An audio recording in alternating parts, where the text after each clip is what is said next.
Hello, St. Louis. I'm M. Piro, and welcome to OnSTL.com. Today we don't have a special guest. We have a special guest, Rik Anthony from WIL. Hello. That's where most people know Rik from. Exactly. Yeah. Look, speak into the mic like a real professional Like that a you professional? are. Yes. Yes, Rik Anthony. Now, let's talk about your radio past just in a sentence. Can you jump from It's call letters to impossible. call letters? Impossible. In St. Louis alone, it's easy. Yeah, it's K hits. Yeah, K hits for 6 years. The Bull. The Bull for 4, and for the last 6.5.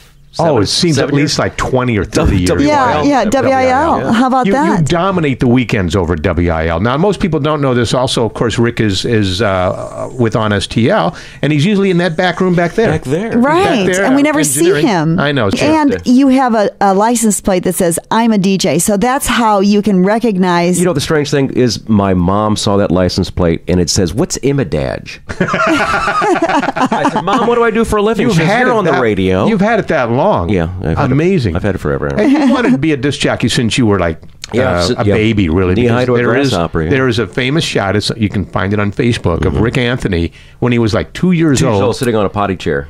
Oh, no. Jockeying records, spinning records. Yeah. Oh, I had a spindle 45. We're still going to see that in a couple of years. He's going to be sitting on. Well, we're looking at it right now, as a matter of fact. So. Dear God. There it is. So let's do a side-by-side of Rik today, Rik back then. Yes. Not a whole lot of difference, except for that beard and everything else. The thing is, I was able to program the records back then, though. Yeah, things have changed since then, haven't Exactly. they? Oh, but WIL is legendary. It is, A lot of yeah. people in St. Louis don't know this. It's one of the top country stations in the entire United States. Yes, we're up for quite a few awards through the years. You've quite a won few. many over the years, right? Exactly, yeah. Do you ever see any of those awards, Rik? Never do. I just So do you see a difference with the audience as far as like the calls that you get for requests? They've gotten a lot younger. Is that right? Yeah, Okay. they definitely have gotten a lot younger. Well, I mean, from a rock audience to a country audience. There's definitely a difference. Yeah, in the rock audience days, I was talking people off of ledges. Now I'm basically directing people to their local.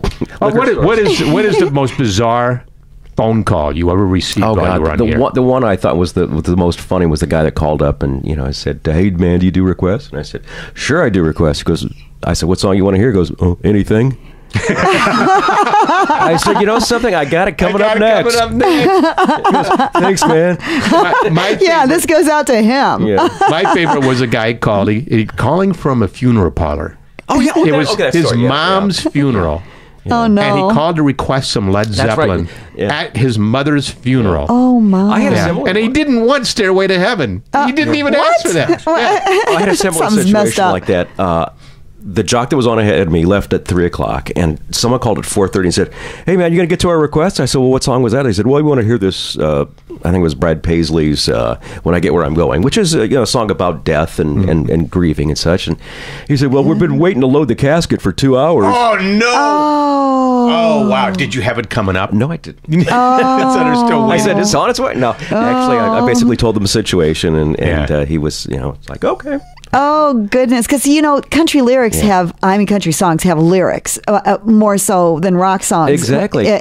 And they're usually a whole lot of poignant stories being told. In the backward masking days, if you played country songs backwards, you wound up getting your house back, your dog back, your job. Yeah, there you go. And your pickup truck. And your pickup truck. It's all in your pickup never forget truck. that pickup truck. Yes. So Rik you're on weekends in WIL. You practically dominate weekends. I know your hours change frequently, but where would we find you right normally 5 a.m. to 9 a.m. or 5 a.m. to 10 a.m.